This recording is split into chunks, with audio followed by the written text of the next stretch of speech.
But first, Sixers, Cavs. Joel Embiid misses the floater. He did not miss that, though. Watch it again. This was violent and athletic, man. Second jump. Future face of the NBA, Nick, right? Joel Embiid, let's do this. I love your Joel Embiid love. Your preseason MVP pick, he going to come up just short, but his good pick. And now you got him being the face of the league. I love it. Nuggets, Makes me T-Wolves, happy. Denver showcasing the ball movement. Jokic to Plumlee, back to Jokic. Right there. That Jokic to Plumlee. The old Jokic Plumlee. Post pass looked like the old Minneapolis Lakers. Man, I thought we were going back watching the old Celtics or something. Goodness gracious. You don't usually see. Man, those are nice white uniforms. Absolutely. Crisp. White to white, big pass. Lakers, Bulls, LeBron with the nice reverse slam off the bounce pass. This is a 75-foot bounce pass alley-oop, technically. LeBron was feeling it last night. Perfect timing right here. He timed the bounce and decided, I'm going to go ahead and reverse it. And, I mean, by the way, if people weren't watching this game, and I don't blame you if you weren't, it was 34-16. They were down Bulls by, yeah, after absolutely. first quarter. Hold on, same game. LeBron, fast break, catches the alley-oop off the backboard. A little shimmy afterwards. All right, the shimmy I give about a 3 out of 10. But the dunk, that was basically put the icing on the cake for the game. Yeah, not LeBron's best move. Now, he is one of the best dancers, a professional athlete. No, he can dance. For a big dude, he's got tremendous rhythm. But that didn't look like it. No. I thought that was a great we'll get our boy Antoine in here to give him some tips on it. I wrote in my You know what? Hey, Great. LeBron, I don't say this often. Leave the shimmying to Steph. Leave it to Steph. I mean, there's some other people to do it with. All right, biggest story out of the NFL last night. Less than 2 weeks after Giants GM Dave Gettleman said the team didn't sign Odell Beckham to trade him, the Giants signed Odell Beckham and traded him. Beckham is headed to the Browns for a first and third round pick along with Jabril Peppers. No one more excited than Beckham's former LSU teammate Jarvis Landry, who sent out this picture on Instagram with the caption, "It feels good, OBJ, I love you, brother." Baker put this picture on the gram. On the gram. You're right.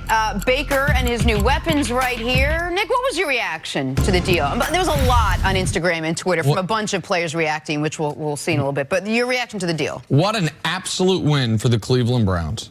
This is a team that was 1-31 for 2 seasons and then fired their coach midway through last season. And now all of a sudden, they have the 8th best Super Bowl odds, according to sportsbooks in Vegas. They're at 14-1.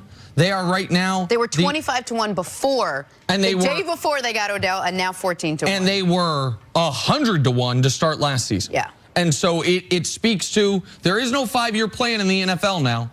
Turn it around quick. Get your quarterback, spend your money, turn it around quick. I love the move for Cleveland. For the New York Giants, it's very simple.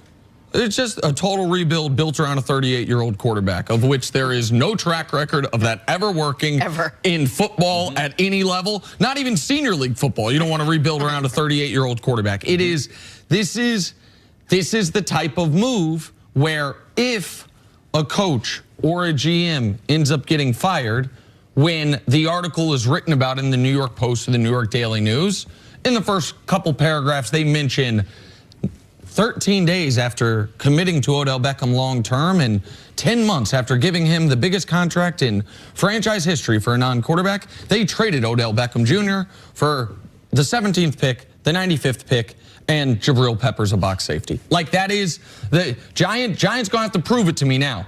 They've got 2 players from every draft they made prior to 2016. A long snapper and Eli, who evidently is going to outlast everybody. I don't know what the Giants are doing.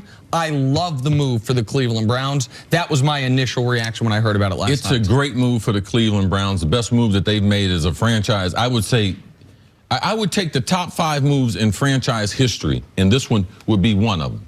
One of their biggest moves when they lost the franchise, getting the franchise awarded back, that they were going to have football. But since then, I would say this is probably the biggest decision. Now, people will say, man, the Baker Mayfield, but them putting together this team. So let's give credit right from the top, because when good organizations do well, we always give credit to the ownership. Jim Haslam, as the owner there, man, he's gotten a lot of criticism through the years. He's made a lot of mistakes. The other businesses that he's in, he did not know that the NFL was the way. So he's made some colossal mistakes. Executives, coaches, players, how he was doing things.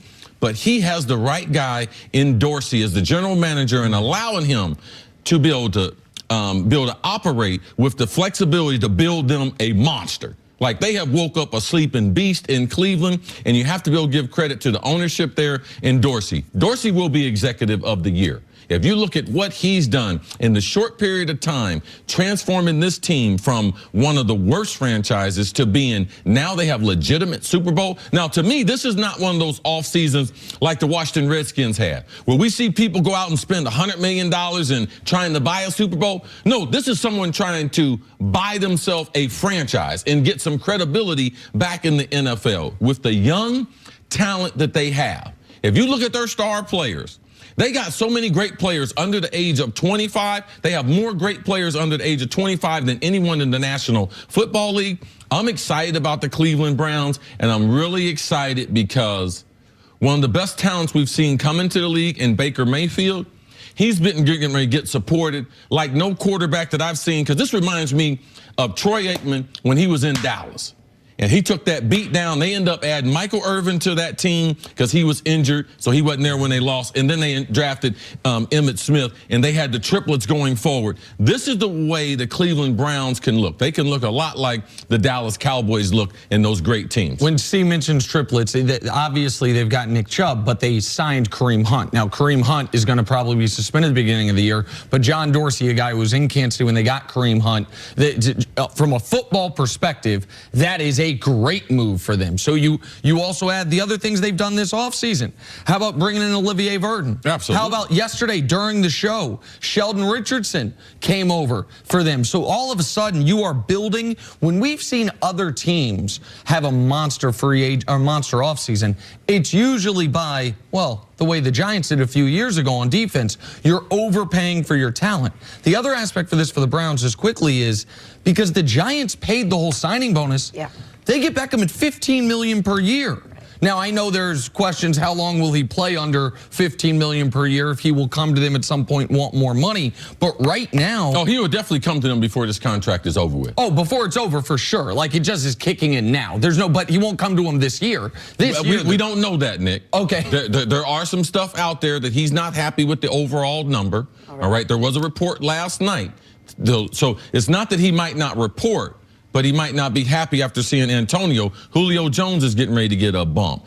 Michael Thomas in New Orleans. And Tyreek's going to reset the market. Yeah, so don't just... Okay, I would be surprised if he goes to him this season. My point is, regardless, they're not overpaying right now for Beckham.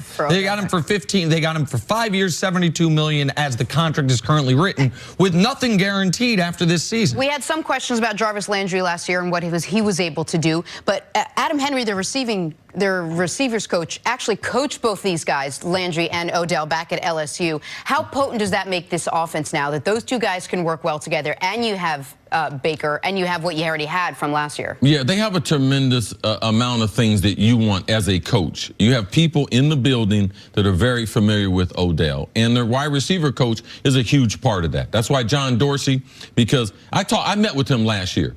I did week number 14, Cleveland versus Carolina. I met with the wide receiver coach, and we talked about Odell. And he wanted Odell. He wanted to be able to trade for Odell at some point. He likes him. He's been knowing him since he was a kid. And Odell's had great success with him. He got the best out of Jarvis Landry and the rest of that receiving core last year. I don't think people understand when you're a young quarterback and you are able to add weapons. You got a stellar running back in Nick Chubb from University of Georgia, coming off a rookie season. Offensive line that is really underrated. Underrated enough that they could trade one of their guards for Olivier Vernon, because that's how much talent that they have up front. So their tight end is emerging as a threat. He can run. So, man, they got a track team. They can throw some people at you offensively, but let's not forget, I believe the Cleveland Browns, kind of hidden gem to this, their defense, I believe, is going to be a top 10 defense.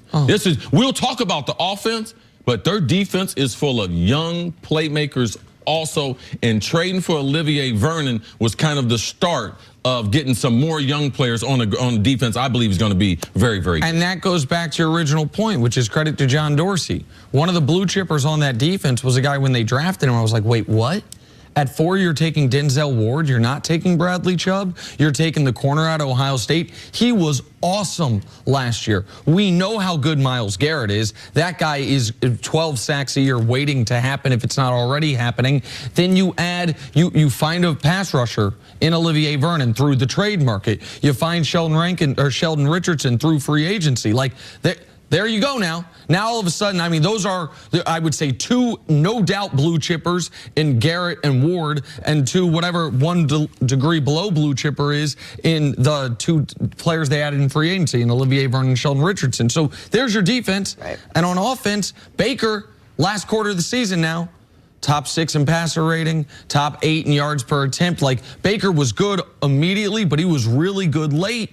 This is a team that, man, all they need is Joe Thomas to put 80 pounds back on and come out of retirement. That's not going to happen. But I can guarantee you today, with March 13, Baker Mayfield woke up and said, man, I'm feeling dangerous. Oh, yeah, he did. No doubt about it. Browns best team in the division right now? Oh, they were best team yesterday. Nice. Take a break. Coming up, back to our other top story. Are the Jets contenders in the AFC after signing Le'Veon Bell? That is next on First Things First.